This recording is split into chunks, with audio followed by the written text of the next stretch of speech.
નમસ્કાર દર્શક મિત્રો, આપ જોઈ રહ્યા છો વિક્રમ ન્યૂઝ. હવે જોઈએ અગત્યના સમાચાર. મારું નામ હર્ષદાર ચૌધરી એડવોકેટ છે.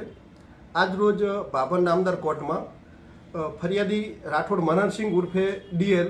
લેબુભા રાઠોડને દ્વારા એક ફરિયાદ દાખલ કરવામાં આવેલી હતી, જેની અંદર ખારાના ચૌધરી નાગજીભાઈ રણછોડભાઈને ઘરકામ અર્થે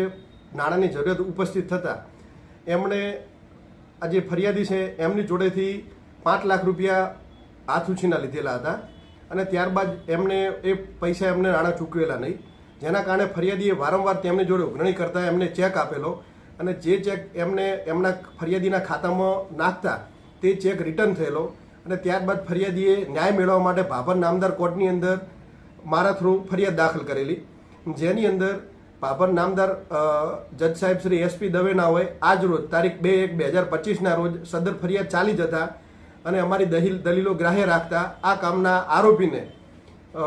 સજાનો હુકમ કરવામાં આવેલો છે, જેની અંદર 2 વર્ષની સજા આપવામાં આવેલી છે, 10,000 રૂપિયાનો દંડ કરવામાં આવેલો છે અને જો ફરિયાદીને જે રકમ ન ચૂકવે તો 6 માસની વધુ સજાનો હુકમ કરવામાં આવેલો છે.